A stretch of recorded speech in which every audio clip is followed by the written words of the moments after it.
That was a great start, Griff. You just first second cuss, swear. Hi chat, how we doing?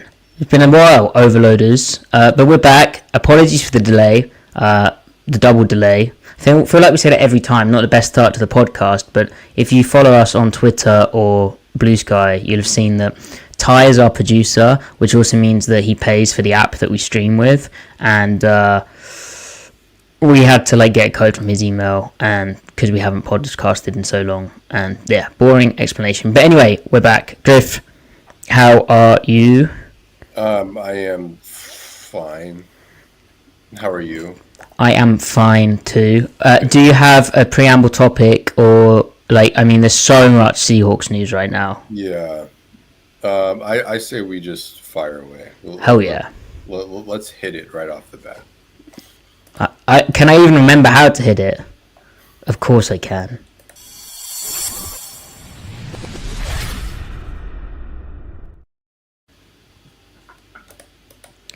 Welcome to the Seattle Overload podcast, where we are going to be reacting slightly late to the Seahawks 2025 organised team activities, minicamp, whatever you want to call it. Because it's late, we also have the Seahawks signing 2 players, or re-signing one and signing 1 player. We have some trade rumours. We have Mike Macdonald talking about competition areas that he's most excited about when the Seahawks return to the proper camp stuff in July 23rd.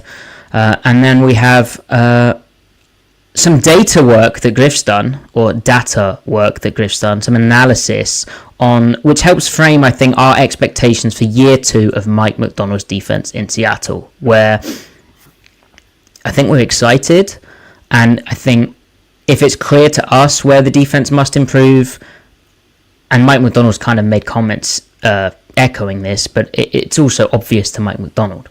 So there's a bit of a tease. But Griffin, first, minicamp happened.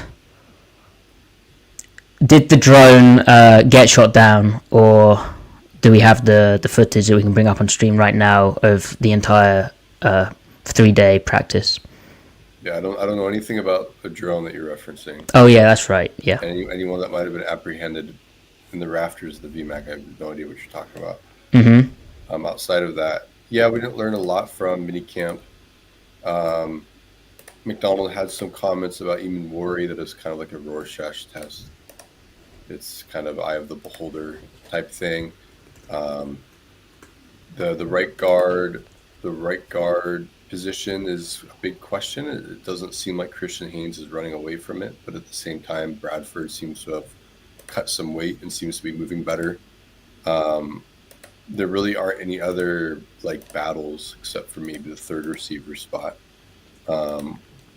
It's not a given that Arroyo will start over Noah Fant at this point if Noah Fant is still on the team by week 1.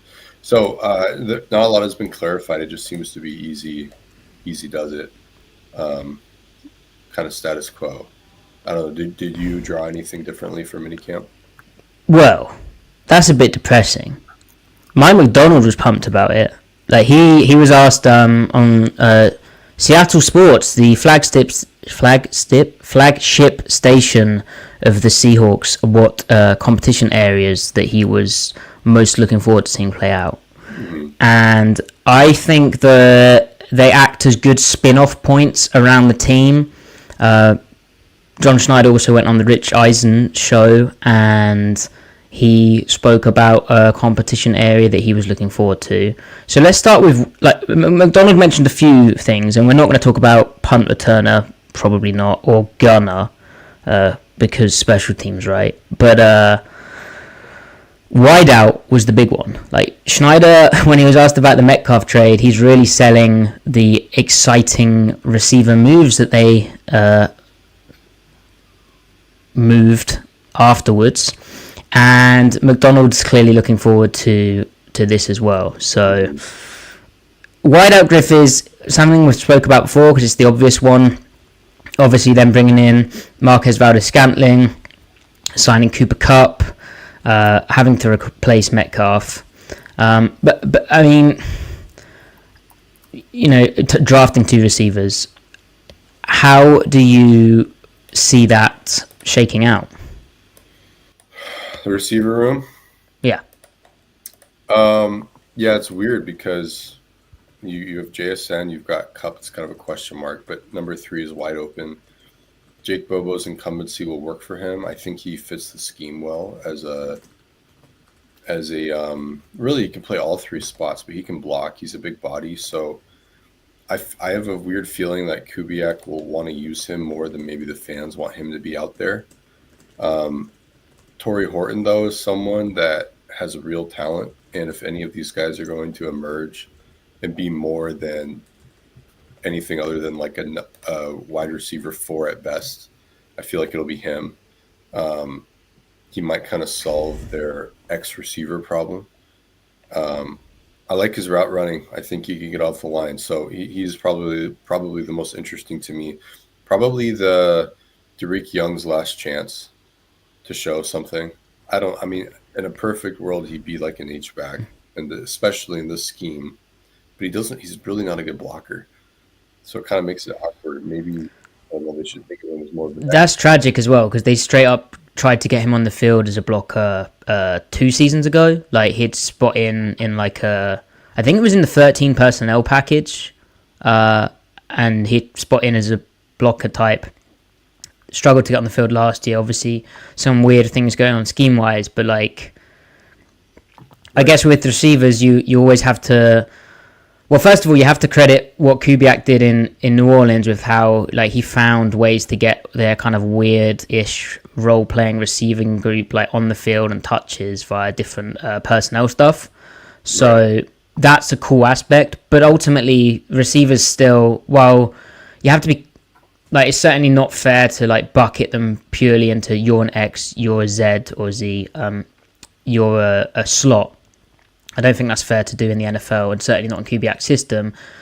Still, like, grouping them in those categories is insightful, and there's obviously some, like, MVS could do some Z, but he's more of an X type. Right. I mean, like, Cooper Kupp's like a slot / Z, and the usage of formation spacing is really important there. Same with JSN, right? Derek Young would be an X. But I think for me what's interesting is because you've got 2 guys in JSN or in Cooper Kupp who are making the team, right? And they're both like, they have that slot Z type skill set. The real opportunity is behind or even maybe ahead of MVS, right? Like, who's going to step up at X? And you mentioned Bobo. That's obviously a role that he can fulfill. I think Horton could do some X/Z stuff. Like, he's more of a Z, right? But he could definitely play X. And I agree with you, Griff. Like, I loved his tape. Like, he just didn't test well, or like amazing. But his tape was really, really nice stuff. Right. The other thing with MVS is that we don't know what his availability will be like because he hasn't played. He's played 14 games the last 2 years. And right. Before that, he got hurt too. Right. Which is why, he only got paid, what was it, $3 million or whatever. And well, it's only a 1-year deal, and it's kind of him, again, trying to prove it. It was when he was on the field for the Saints, he was dynamic, he was explosive, he had play speed. Yeah. So it's all to say, like, however good this offense is, there might be a period where, like, not to get too global too quick here. Sorry, my dog made an appearance. Let's say Darnold looks competent, right? I'm not going to say as good as last year, at least. Well, we can talk about that in a second as well. Okay, but let's say Darnold looks fine. Say the O-line improves from horrific, whatever that's a lot. That's a lot of room. I would be so disappointed if they don't, given first round draft pick, given the offensive system that they're running, like new O-line coach. Like, I'll be very upset if the offensive line doesn't improve with all those factors. Right, totally. So say those 2 things happen, and then say Kubiak is as billed, so a competent offensive coordinator. Well, hang on. I don't know if he's been billed like that. I think he's been billed even higher. Okay, all right. Anyway, sorry to interrupt you. So anyway, no, that's fair. That's fair. But let's just say that those three factors are not like actively working against the offense as much as maybe they could. We could reach a point where we realize that the receiving room just doesn't have enough juice to really do anything. And even combined with the tight end room, and collectively there just isn't enough game-changing talent outside of Jackson Smith and Jigba, at least for this year. Even if Arroyo hits, we may not see that till next year, which is perfectly plausible, Yeah, it's kind of a case of, hey, these are all kind of intriguing role players. Like, they're all kind of wide receiver 3, 4, 5 guys who you're like, that's nice. But one of them's going to be a wide receiver 1 or 2 in terms of their snap share. Right. Because, as we've discussed, Cup and JSN on the field at the same time, you can do that, but there's limits to what you can get out of that, particularly in 2 wide receiver formation or personnel groupings, which, by the way, Kubiak loved doing in New Orleans. Like his usage of 12 and 21 makes up over half of the snaps. So yeah, and as does that whole system of that whole family. They don't really get into 11 as much as you might get from other offenses. So it's funny. I think another way to frame what I was trying to say was there's realities or outcomes where the offense works quite well relative to expectation, and then there's realities where it sinks. And I feel like every position group, including the offensive coordinator, like every broad category of offense, could end up being the reason why the offense sinks. And right, like, pick your poison. It could be the quarterback, it could be the receivers, it could be the O-line, it could be Clint Kubiak wasn't as good as we thought he was. It could be any one of those things. So there's a lot of unknowns. But on the flip side, the positive, Griff, is Mike Macdonald absolutely right to highlight receiver and wideout as a position to be looking out for in terms of competition, because there's opportunity there. Even Cooper Kupp, he did not sign for enough of an amount to not get beat out in some way by someone if that were to happen, or if he is disappointing, or if he does get hurt or whatnot. Right. So with that all said, Griff, McDonald also highlighted tight end as an area he's interested to see shake out. And I think for me, this is my most looked at position, just because of how much, after rewatching Elijah Arroyo, are we going with Arroyo or Arroyo or what now? Because we were told Arroyo by chat last time. Yeah. But I want to say Arroyo. I want to say Arroyo too. I feel like I hear radio say Arroyo, but I was corrected that it was Arroyo once, so I don't know the truth. Right. How about we interchange, and people will never know which direction we're coming from? Yeah, sure. Or Elijah, right? That's a cool name. So that he's the draft pick I'm most excited to see, how he does. Now, you have to be cautious because, hey, receiving tight ends, he tested, he didn't test because he's hurt, but whose on-field speed is tracked incredibly high, and there's blocking question marks. The fit year one, the role year one, as you discussed, Griff, it could take a while, along with the fact that he is coming off a significant, knee injury, and maybe was a medical, do not draft guy for some of these teams. That said, the guy's movement ability, his feel for underneath zones, how defenders are playing him and where the space is to then get open, to catch, not just in the short areas, but really that kind of intermediate to deep in-cut type window and seams type stuff. Looking at what I'm blanking on the guy, Jawan Johnson? I don't mean him. Do I mean him? The New Orleans tight end? Yeah, Jawan Johnson. Yeah, yep. I do mean him, yeah. How Kubiak was able to use him, and how important having a tight end who can line up as a wing, be moved around to play in the slot, even play some isolated X. How important that is to Kubiak. You were saying that, quite a lot of the... there's quite a few questions. Well, if Arroyo can hit, that's one big question sort of answered, and it's unfair to put all of that on a rookie year one, but at the same time, the vision of the offense for me is very clear. If he does pan out and he is healthy, and like he could do like some of the how DK was used at his best, like hitch, like ISO ball stuff, that forms a chunk of the drop back passing offense in quick game. Yeah, he's not gonna stretch the sideline. No, which is obviously a challenge, but yeah, I think the whole Arroyo at X thing, a lot of it is when they go into condensed splits, and the tight end can be interchanged with the X. X nasty and right. And like if you get a man indicator and a backer or safety walks out there, then you're suddenly cooking, right? Right. Like I could see a lot of X nasty 1x3, right? Yeah. Type of thing.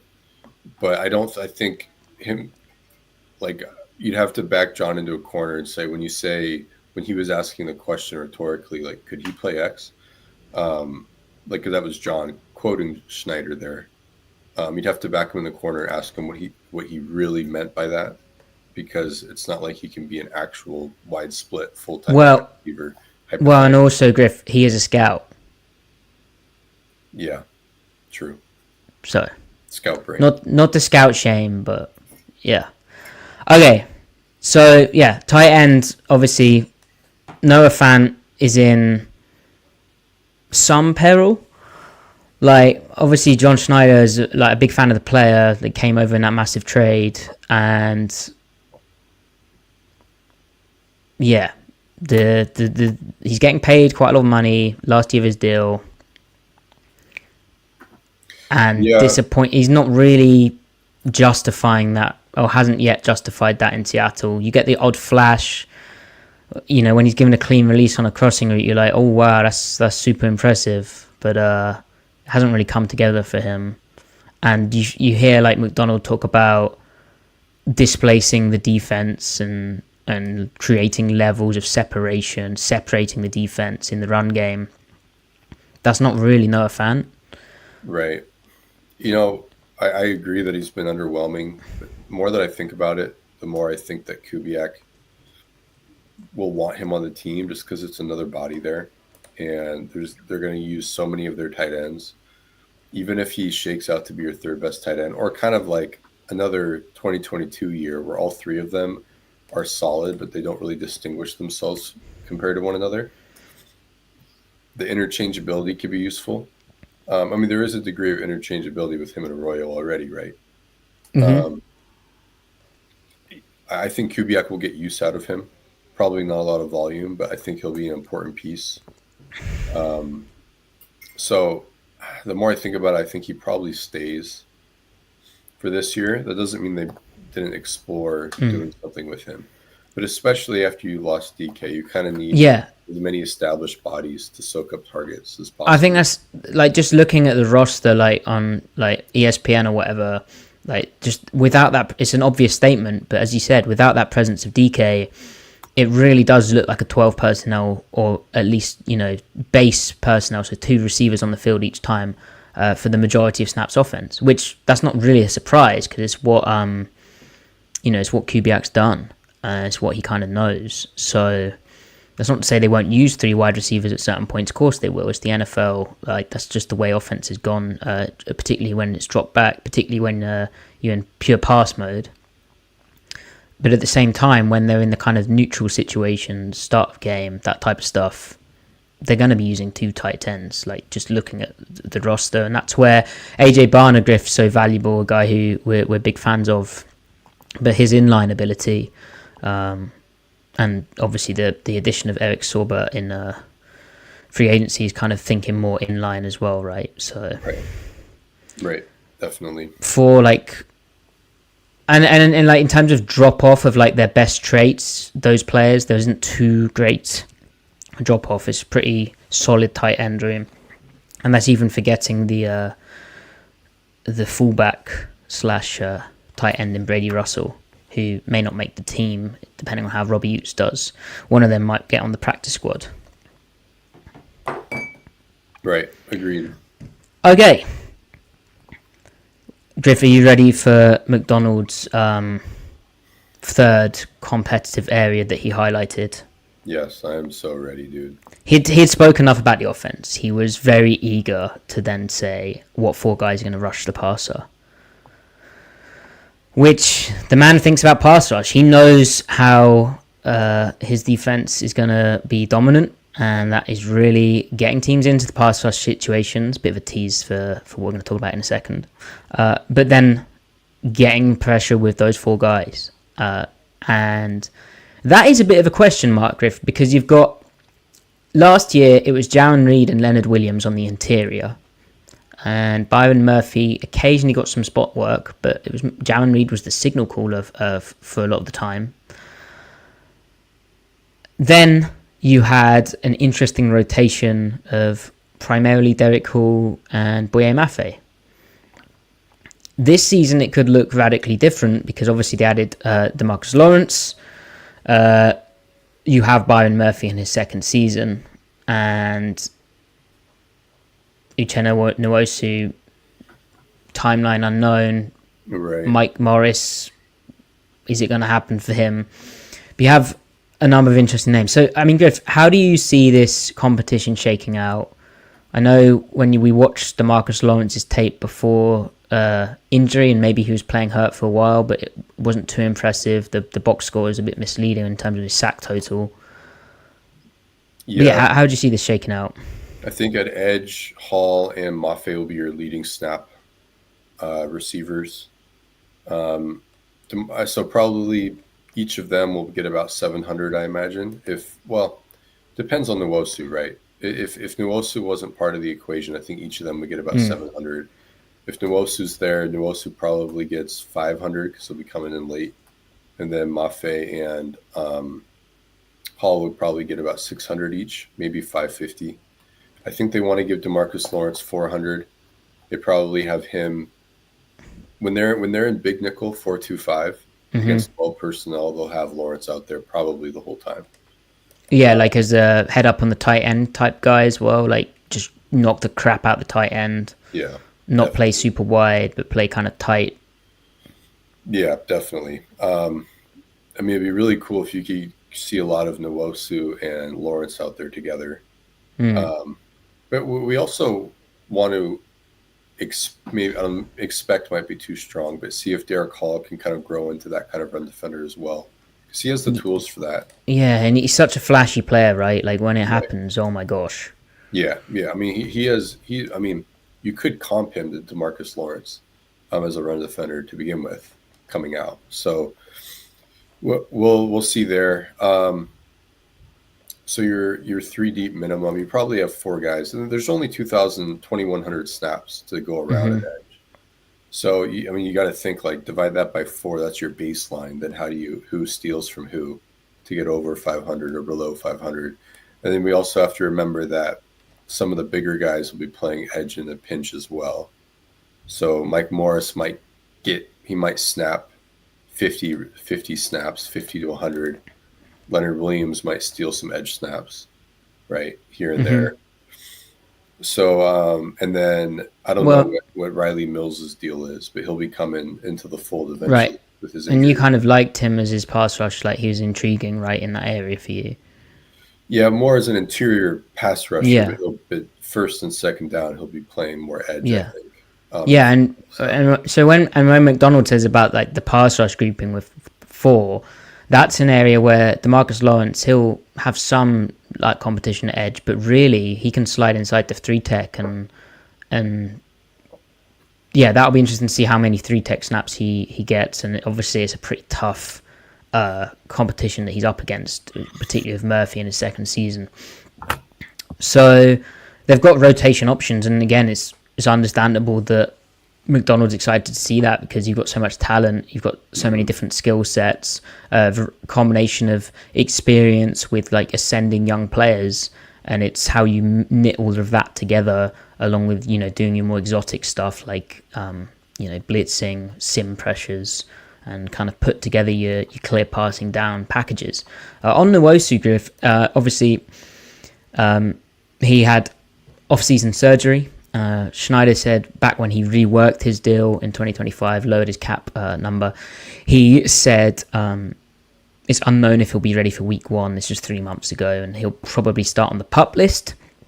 And then Macdonald, about 2 weeks ago now, on the radio said it would be unfair to put a timeline on that yet. So Nwoshu's playing catch up, which is a shame because, you know, that 2021?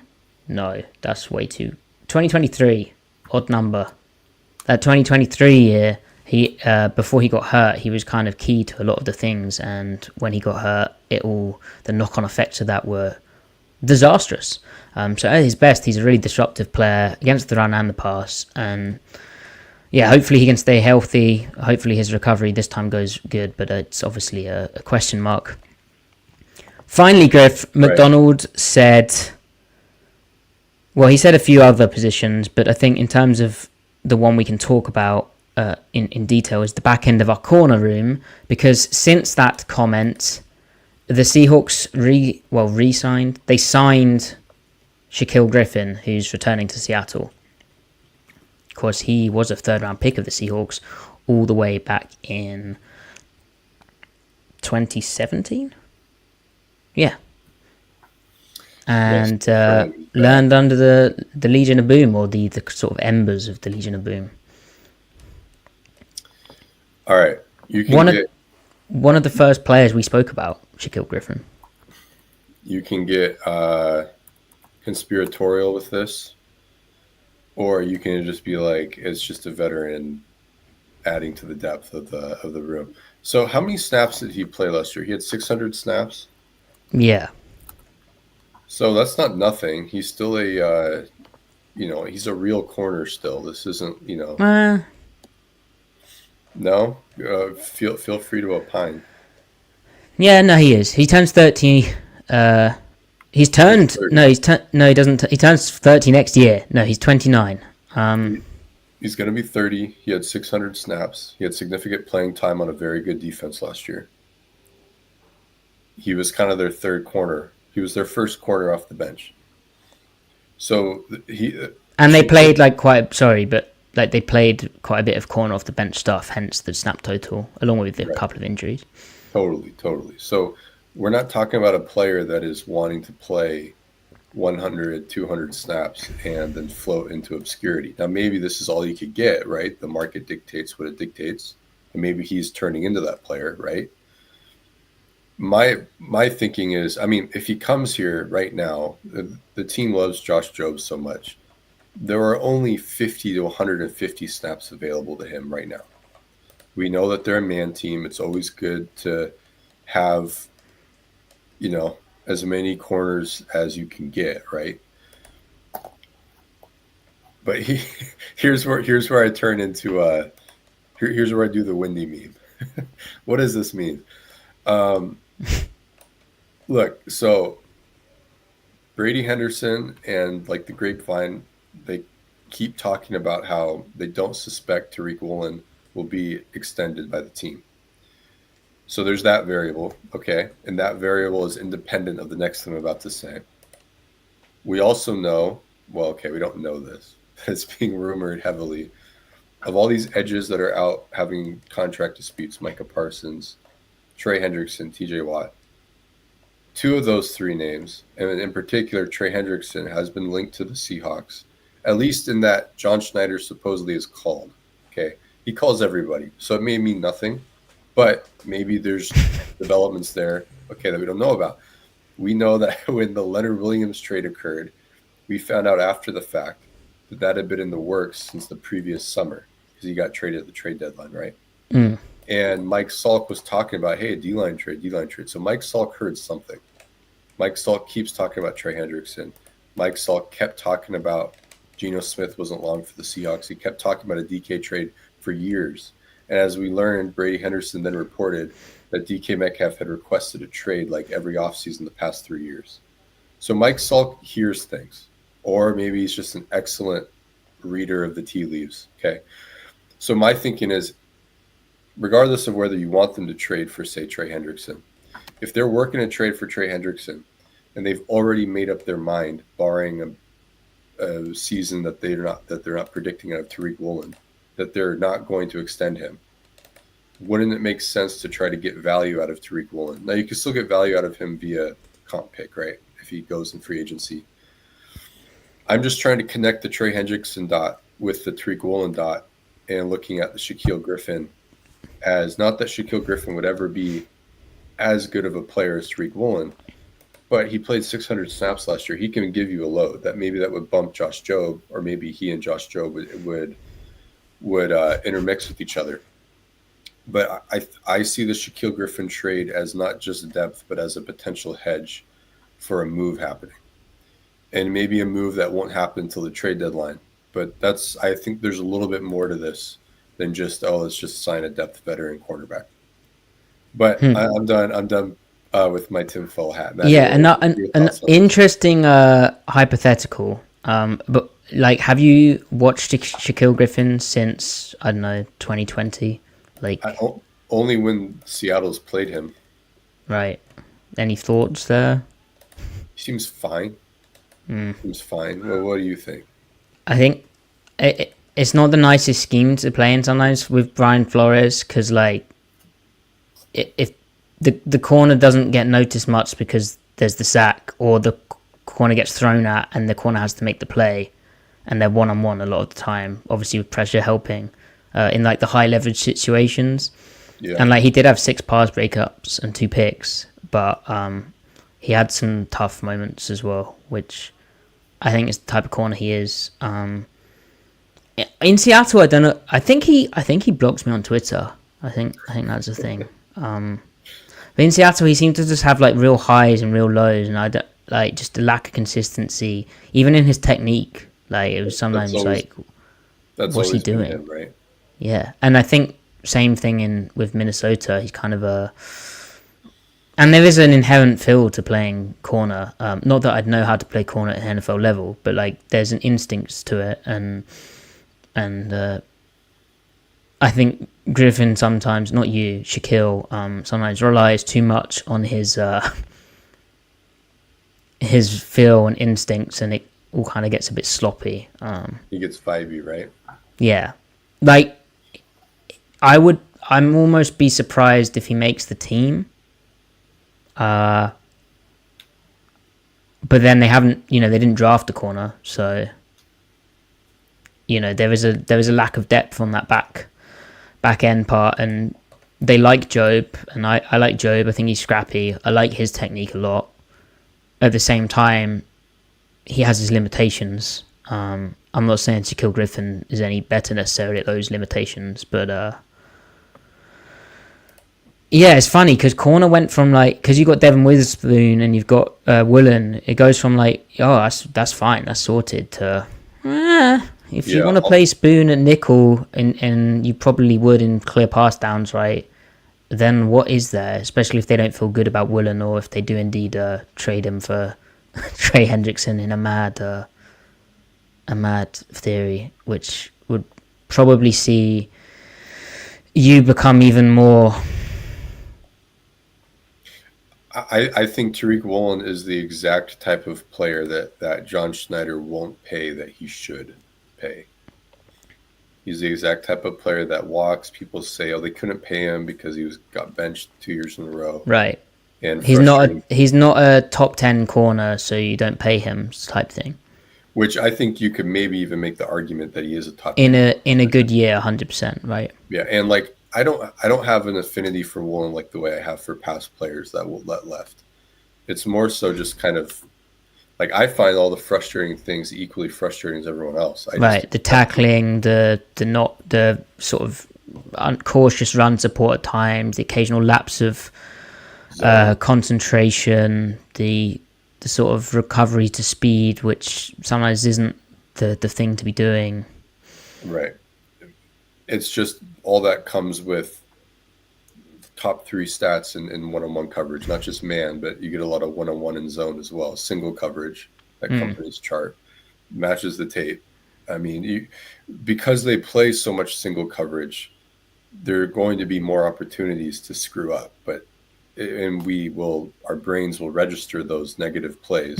Well, and because And the sample size is larger doesn't mean that when he's actually screwing up way less than the average player. well, and a lot of the time, Griff. Now, some of this is circumstantial, and some of this is well, I think some of it's just the scheme, but for whatever the reason, and I'd again, to caveat this more, I would need to look at exact numbers, but a lot of the scheme, like, they accent his strengths by putting him in press one-on-one in the coverage shell, and I'd argue he probably gets more one-on-one coverage assignments than Job or Totally. and that would be an interesting study to actually look at the numbers there and see if that is real. But like, backside of trips, he can erase an X for you. He can play, just press the heck out of like one of these bigger bodies in a way that Job just physically can't. Like, that's not his game. And so from a DC perspective, from a play caller perspective, he's a really valuable piece in that sense because of what he enables you to do. And that's something that obviously the Seahawks benefited from with Richard Sherman there, but like, in terms of Macdonald's scheme, having that, it kind of it unlocks a lot more. If you look at the Baltimore history of the corners they had there, look up the move they made recently as well. Mm-hmm. So I would be disappointed if they felt that Woolen was not worth keeping around. Obviously, there's some stuff potentially behind the scenes about how he fits within the team culture and stuff. Like, I don't, just murmurings. I'm not commenting either way, but maybe he's just not a fit for the culture in the same way that Metcalf's vocalized he didn't feel like he was fitting the new culture when he went on the Get Got podcast and that type of stuff. Anyway, but it would create a real need at corner, and I'm kind of tired of. And there already was, I think, a need at corner. It would just accent that more so. I'm kind of tired of, as we've spoke about before, that kind of lateral move or one step forward, two step back, and that's something Ben in the chat's speaking about lateral moves, and also, like, if you got Trey Hendrickson, I mean, Griff, that is a murmur that we've heard. Mm-hmm. If you get Trey Hendrickson, how are they, like, there's only so many snaps to go around, and regardless what you think of the player, like, say they got Micah Parsons as well. Micah Parsons? If they got Parsons rather than Hendrickson, which again, there's been some murmurings that could be a thing, may not be a thing. But like, that just means Derek Hall just doesn't develop, and this is supposedly going to be the year it all comes together for him. Not that I'd hate the move, but that over a starting corner who is going to play basically every snap possible for you, unless you bench him again. Yeah. That's not.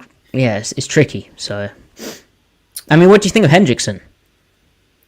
Hendrickson, so he's a great player. He's he's probably like the fifth or sixth best edge rusher in the league, right? Incredible sack production. He also produces TFLs. When he's not producing TFLs against the run, though, he doesn't really have an anchor. He doesn't make a lot of those plays that don't show up in the stat sheet as a run defender. So the way I see that is, if in any hypothetical trade, you're probably sending, obviously a draft pick is the main part of the compensation, but you're probably sending back one of Nwosu, Mafe, or Hall. I imagine most teams are going to want Mafe the most. You can't trade Nwosu because of, like, the medical thing. Like, I don't think teams would be comfortable with that. True. Very true. So, I mean, there will be snaps for him because he'll be replacing and then stealing 200 snaps from somebody. So that part would be fine. But the Seahawks pass rush last year by pressure, it was already third in the league. Their sacks per game was like seventh. So they already have a very, very good pass rush. So if the margin between, say, Mafe and Hendrickson is significant, but collectively as an ensemble thing, I mean, you're talking about going from third in pass rush to what, second, first? I mean, how is that going to translate to the overall benefit of the team? Even before we even talk about the overall benefit of the team, let's just stay on the D-line. You probably get worse at run defense in terms of play from him.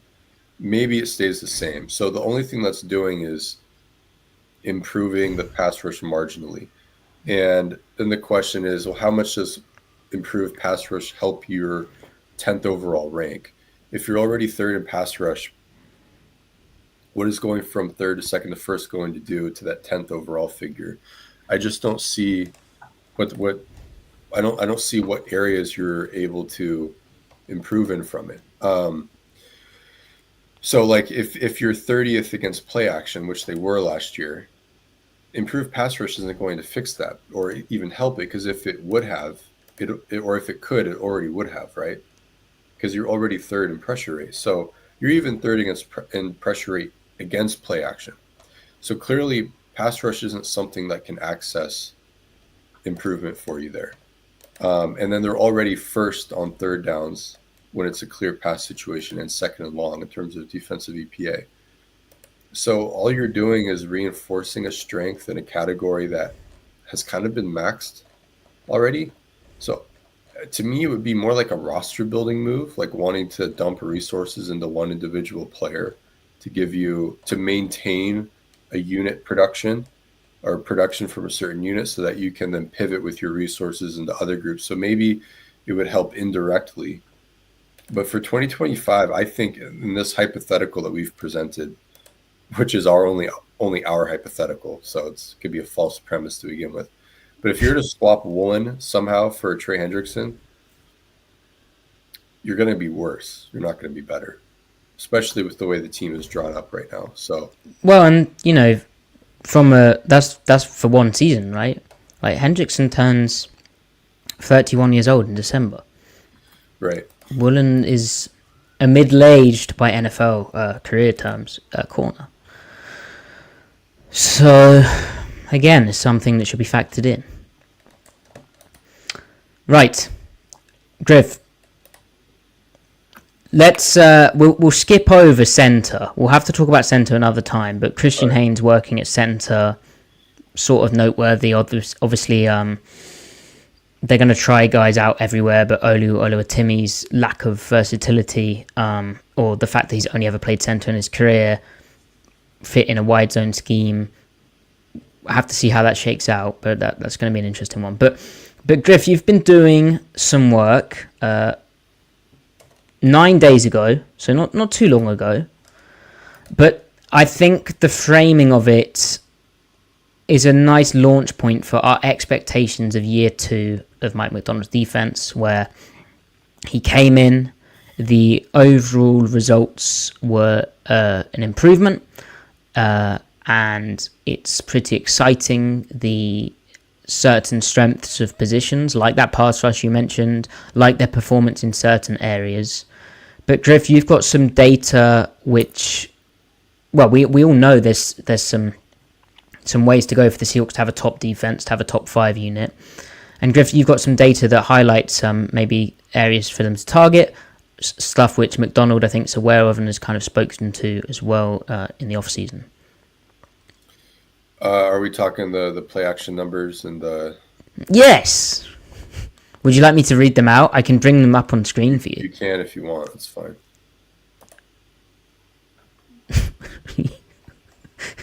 I think you should read them out. You want me to read them out? Yes.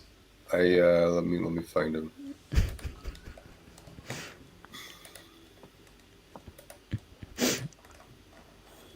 I can bring them up on screen.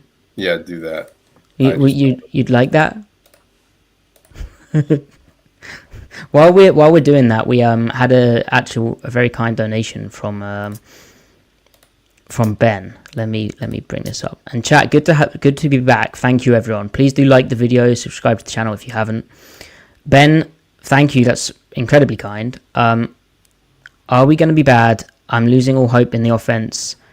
2023 New York Jets is on the table. It's very kind, Ben. Yeah, well, that's quite mean. I don't think we know what we're walking into this season, really. It could go so many different ways. Like the offense could be the 25th ranked offense or the 13th ranked offense.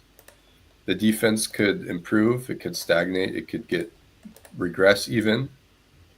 Because of the numbers we're about to say, really. So we'll segue here. They were the 10th ranked defense overall. If you unpack their numbers, they have very weird splits. Let's say that. So like they have weird early down versus late down splits. They have weird play action versus non-play action splits as a defense. Their run defense was wonky. So the first half of the year, terrible run defense. Second half of the year, pretty good run defense. So that's all to say that like trying to take all of the things I just said and progress and translate it, project it to the following season, there's just so much room for volatility that it's kind of hard to project. Now, I think that they'll continue to be a really good pass defense in pass situations. I have no idea if the improvements of run defense will hold because 2 years of Mike Macdonald in Baltimore, if you take 2 seasons and break it into 4 halves of football, 2 of those halves, bad run defense, 2 halves, good run defense. Yeah. And so, I'm not sure, like, you'd have to really deep dive into those factors, right? Of like, why was it so bad? Why was it so good? But just like watching it through without like fully charting everything up, I didn't notice too much of a schematic change. Like even like diving into the buckets, right? It was more just, oh, we're bad at this. Oh, we got good at it again. Like, right. Or we got okay at it again. Right. So, I mean, we know the double rotation thing and then improving the linebacker room put a huge dent in it, right? Like that, whatever like baseline there was, the improving, like kind of keeping things consistent there as a control, improving the talent does demonstrate some improvement in team performance. That's good, right? Mm-hmm. But I think what's going on here, so like I wrote, defending the entirety of the run pass nexus is something that Pete is still good at, because I was just trying to say like, hey, you know, Pete's good at this still. But in this case, it's not that Macdonald had good play action numbers in Baltimore. Mm-hmm. If you unbucket it though, and this kind of leads me to my next point, if you unbucket it a little bit more, his play action numbers against 11 personnel in Baltimore were like top 5. But then his play action numbers against 12, 21, 22, 13 altogether was 17th. Now 17th is not bad. Like that's acceptable, especially for something that is only like 100 passes maybe. Not even that, more like 70. Mm-hmm. But that does, you think about him not doing well against heavier personnel. And then obviously, here, let me roll it back. What did he create his version of the Martindale defense, which wasn't original to Martindale either? He created his defense as a response to the spread offenses of the AFC. Yep. And the quarterback run games, right? Yep. So he built similar type of thing. Sorry to cut you off, but in terms of his stint in college at Michigan, obviously the Big Ten, you know, there's some more running there in some senses. Like I think Wisconsin was still pretty bloody heavy, but generally, like college, pretty spread out. There's some carryover there, right, less heavy definitely. Personnel. So if you isolate what wasn't as good in Baltimore, it was the run defense, which we talked about, the up and down there, and then performance against heavy personnel play action. And it makes sense because the AFC doesn't major in that. The NFC plays different football. The NFC, you get a lot of heavy personnel. San Francisco, LA, Green Bay, Detroit, Tampa Bay, right? Mm-hmm. So it makes sense that his early down performance, where you see more of those types of personnel packages, yep, where the run is implied always. Even if you're pure drop back, there's not even play action. The run is still implied, right? It's implicit. It makes sense that he wouldn't do well against things where the run is involved in some way. So depending on, it doesn't matter how you look at this. So even 11 personnel play action, they're 30th. Late down drop back against 12 and 21. So non-play action, they're 16th, despite being like first overall. So even though third down, you know they're going to throw it unless it's third and short. Even if it's not play action, they fall to 16th this past year. Yep. Or if you look at it just early down, pure drop back against 12 and 21, they're 28th. Yep. So the only categories where they're doing well is early down 11 personnel, pure drop back, and then late down, pure drop back. They don't do well against heavy personnel and or play action in any category. So it's about defending that, and really balanced offense is maybe the way to frame it. Yeah. And that makes sense because that's not what he was in the AFC. So that's something where Mike still has to adapt to. Well, and it's no coincidence that he then went and got Clint Kubiak as his like handpicked offensive coordinator, because it's that style of offense, that style of kind of heavier personnel. There's some balance. If anything, it skews run. That has caused Macdonald those issues that you've just explained, Griff. I think back to like struggles against the Browns, who got heavy on him back in Baltimore, and then obviously the 49ers games where he had a kind of announced to the nation that his defense was the thing when they caused Purdy so many issues, and he threw those picks. But like the EPA per play on sans picks without the picks was actually pretty poor, and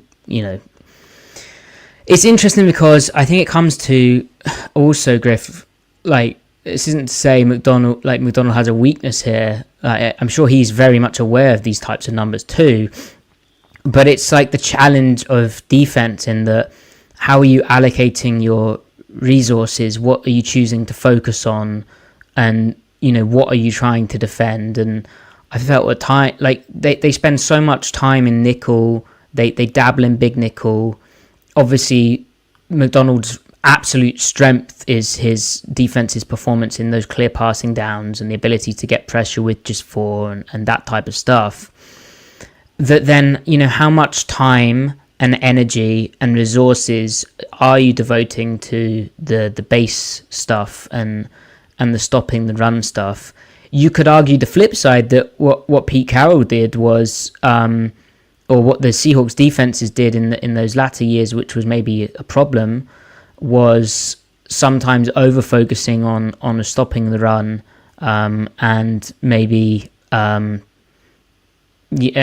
play action defense, and they weren't very good at those clear passing down drop back situations for whatever reason. But I don't want to make it a Pete versus Macdonald thing. It's more the contrast, I think, is illustrative of, constructing a defense in the NFL is hard, but I really want to see in terms of my expectations for the defense in year 2, defensive performance can be streaky. Like, there's areas which will improve while other areas regress. There's some luck that goes to it. There's an extra year of tape for offensive coordinators to study. It's really hard to stay good. But I would love to see a marked improvement in these categories, and maybe a shift in some. Like they were just very, to my point about like you can only focus so much time on so many things. They're just very basic when it comes against base personnel, it's very much relying on guys up front absolutely destroying stuff, which they did at times. But obviously not all the time. I'm purely convinced it's a time on task thing. He cut his teeth on a conference in the AFC that spent a lot of time in 11 personnel, a lot of spread formations, not a lot of under center run game. So he built his stuff accordingly.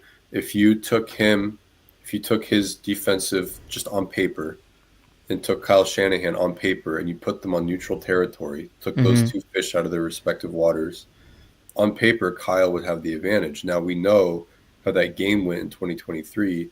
The Ravens beat the 49ers, and they forced 3 turnovers. But it's something that we've already talked about. Like, that was also the most yards per play they ever gave up in any single game that year. It was against the 49ers as well.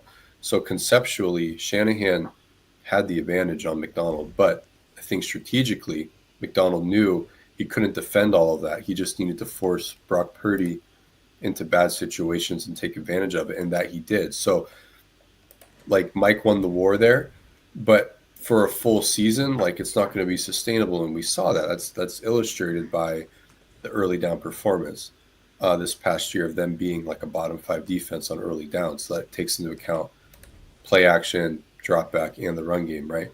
So it's just, if you listed out his call sheet out of base personnel, it would simply be shorter than the call sheet out of nickel, right? Like that makes Yeah, sense. absolutely. Yeah, that's what I was saying. Yeah. Right. So it's simply just needing to install more time on task and investing more in that defense. It's not like Mike doesn't have thoughts and ideas for it.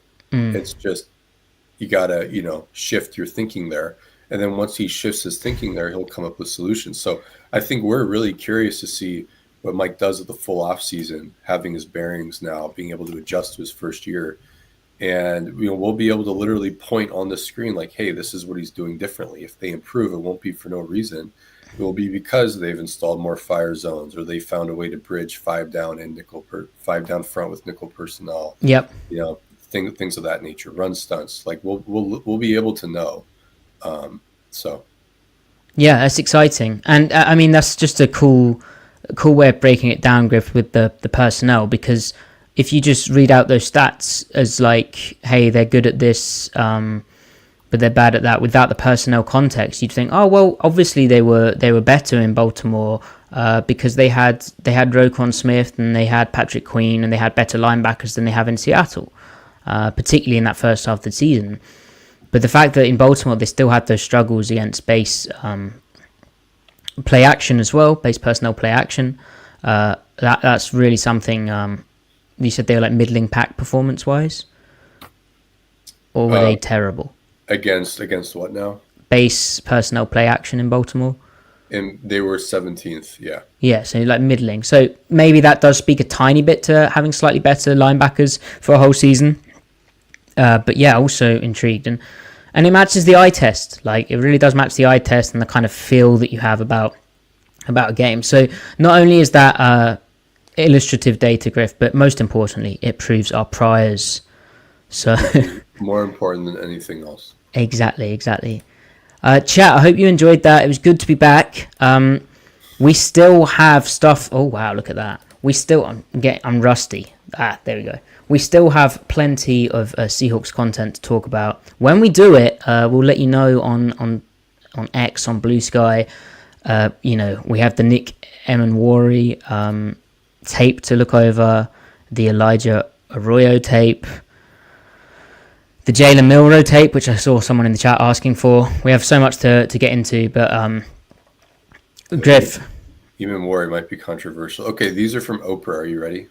Well, what about Emanwari playing press corner? Well, we'll see. In fact, this segues. Maybe Emanwari will be echoing the words I'm about to say. I am in the right place at the right time, doing the right thing. Conscious breathing is my anchor, Matty. You are loved just for being who you are, just for existing. The chance to love and be loved exists no matter where you are. Courage starts with showing up and letting ourselves be seen. Feel free to jump in whenever you want, Matty. This is a mutual thing. Make way for the unprecedented and watch your reality rearrange itself. Open your heart and drink in this glorious day. Am I good enough? Yes, I am. Yes, you are. Yes, you are. You're plenty good enough. About to be incredible. Who you are inside is what helps you make and do everything in life. This is from Glenn Close. Your perspective is unique. It's important and it counts. Again, Matty, feel free to jump in whenever you're ready. Every day above Earth is a good day. You miss 100% of the shots you don't take. Damn right. Nothing can dim the light that shines from within. You must do the things you think you cannot do. Again, I can go forever, so you feel free to feel free to end it whenever you're ready. The secret of attraction is to love And yourself. what? Jack Chopra. It's a good one. Good riddance to decisions that don't support self-care, self-value, and self-worth. I am the greatest. I said that even before I knew I was. That was Muhammad Ali. I say looking on the bright side of life never killed anybody. I ran out. Wow, you